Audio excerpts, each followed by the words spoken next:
So I was walking around the office trying to find people to be in this test chamber, Joe, and turns out no one wanted to be the third person in this test chamber. It's almost like people have been waiting for this game for years and years and don't want any part of it spoiled for them. The game we're talking about is Bioshock Infinite. I'm your host, Andrew Reiner. We got Joe Juba here, who's played through it like 50 times by now. I have spent a fair bit of time playing this game. It's true. We're taking a look at the PC version. And you're playing it with the controller? Yep. I'm playing this on just a regular gamepad. So for a little bit of setup, this is taking place probably about an hour or so into the game. So we've missed the whole introductory sequence and stuff. So we're controlling Booker DeWitt. He has not run into Elizabeth yet. He is on his way to try to find her. Okay.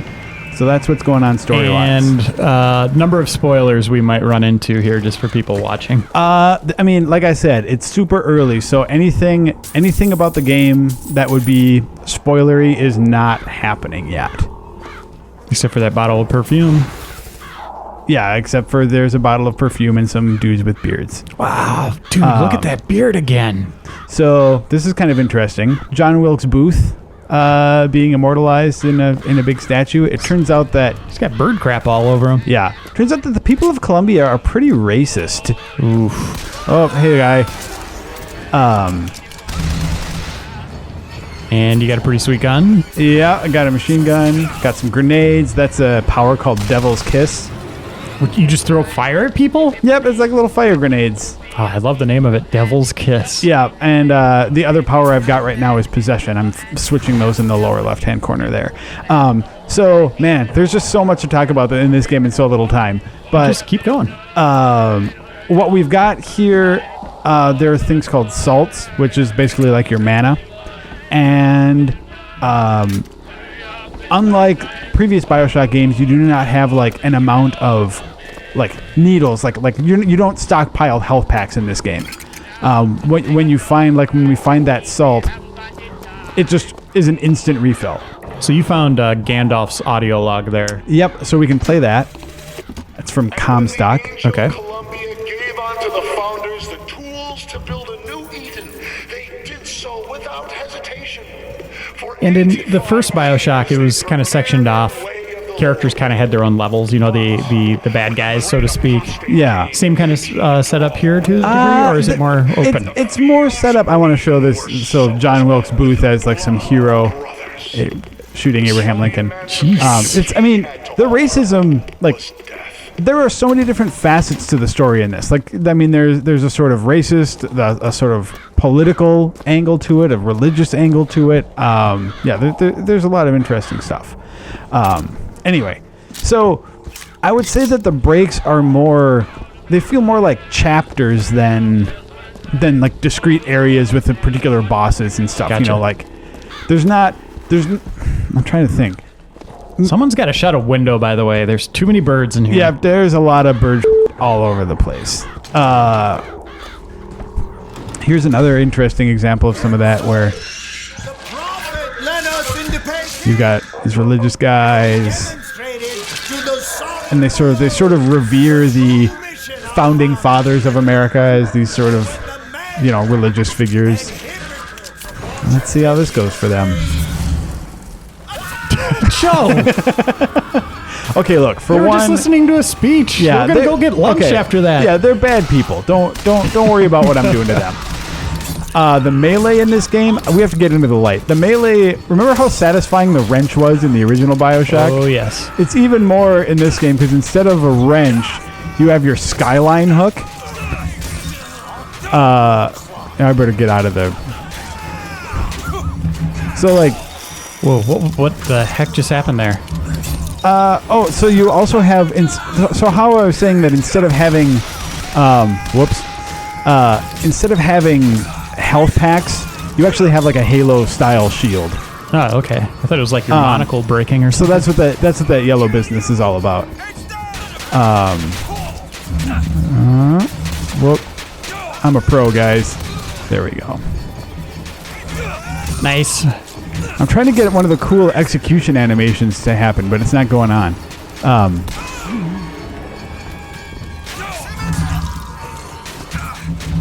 Maybe I can execute that guy. Anyway, so what I'm bashing these people with is the Skyhook, which is that zip around on lines. Yeah, the device that lets you like zip around and stuff.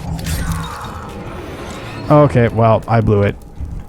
There are cool execution animations where the like Skyhook like rips their throat or smashes their face, or and it's just kind of random, like in Fallout when you get those special kill animations. No, there's a way to do it, but I mean, you basically have to have this little icon over their head, like a little skull and crossbones, that basically indicates that like they're ready to be special executed, that you do by holding the melee button.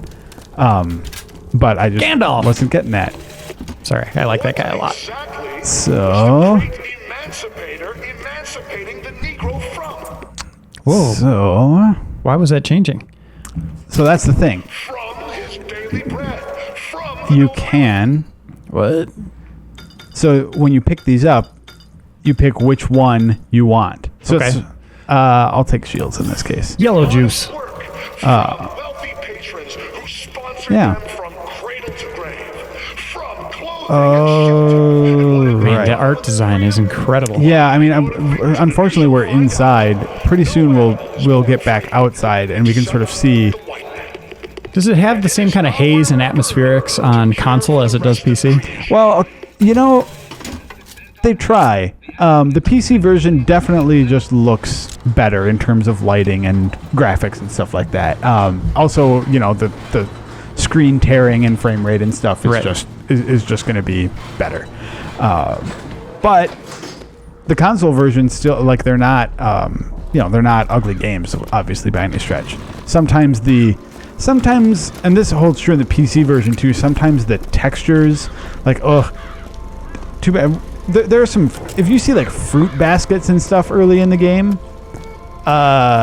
give those a look. Like that's an example of a case where like the textures are just kind of Fruit baskets? Yeah, like if you go into like That's the example. if you like go to a general store, you'll see like like baskets of oranges, but it just looks like a tarp, like an orange looking tarp, Right.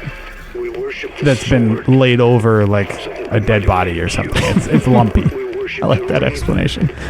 The fruit basket test. Whoa.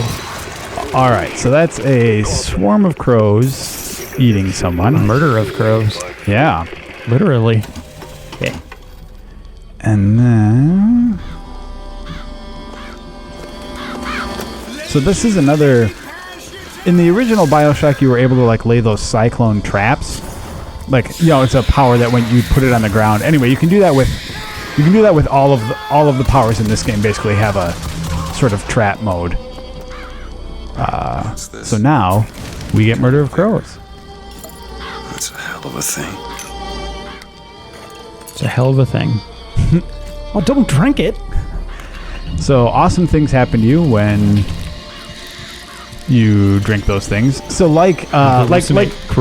like plasmids in the previous Bioshock. Well, we'll watch this. Hold on. Crows. Hold and release to create a nest trap.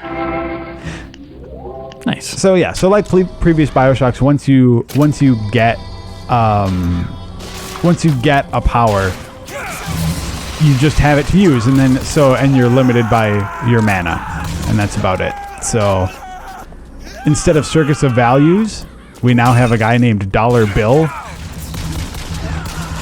which is where you'll do most of your regular item purchasing. Is he like a dollar shop? There we go. Oh, come on. Get in. There we go. There we go. So that's okay. one of those special executions I was talking about. A nice little callback right there, the pipe wrench thing. Yeah, very nice. So gear is something that you pick up that is kind of like, I forget what they were called, like tonics maybe in the original one, that give you special abilities. So like right now, we have, so you can have 4 pieces of clothing. Right now we have a hat called Burning Halo that sets melee targets on fire. So in Bioshock 1, you were basically a set of hands. Yeah. That was your personality to a certain degree. Booker talks. You get to see his face there on that screen. Do you ever get to see him in the cutscenes and stuff like that? Or is it all first person? It's pretty much all first person. This isn't really, I mean, like the previous Bioshock, this isn't really a game. By the way, this is just an awesome looking city, Columbia is. You don't really get to see like Booker in third person, really. You see his reflection and stuff sometimes. Oh yeah, but, those are nice looking oranges on PC. Yeah. Sorry. Call back. Okay. It's been a while since I've played this section, so I don't remember exactly. Been a while. Listen to you. Okay, it's been a week.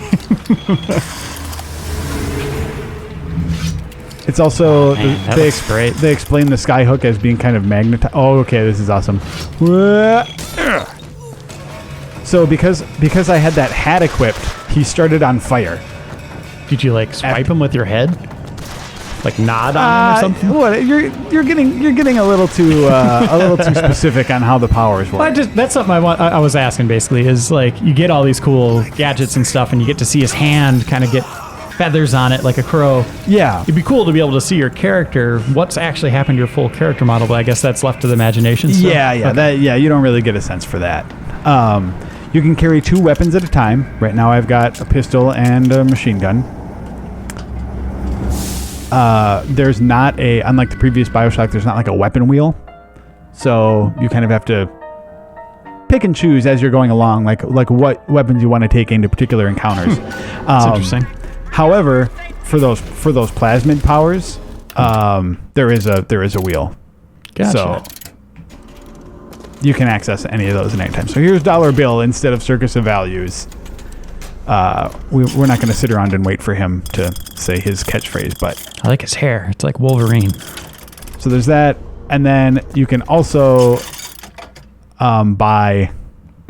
Right. So like I just bought an upgrade for my possession power, which previously would only work on robots. Possession now turns machine and man into allies. Okay. How long do they stay allies for you? I guess we'll see here in a second, right? Yeah. Oh yeah. I'll definitely check it out. All right. Oh, that looks so cool. The His crow hand. thing? Yeah, that's amazing. All right. So let's possess this guy. Hurt people for me. Ooh, and looks like we've got a robot up here. So, shoot! I ran out of my stuff. So, Joe, your review's up on the site now. Yes. People should definitely read it. Spoiler free, right? Oh yeah, spoiler free. We haven't even gotten into that. Like, there's so much cool about the story of this game, and so many different like facets to it that. I mean, there's just a lot to learn. There's a lot to figure out for this game. So I would not want to ruin that for anyone. I had some guy on Twitter tweet me some spoilers.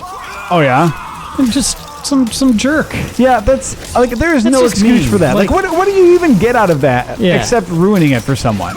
Like you can disagree with my opinions on games and talk to me about that. Yeah. However you want. But when you go to spoiling stuff for me, that's just mean. yeah, that's pretty terrible. But on the plus side with this game, the stuff that's going on, again, like I'm not going to spoil it, but the stuff that's going on in the story, any single spoiler that you may or may not have heard, isn't going to make a lot of sense without context. Okay. Like the game is building up.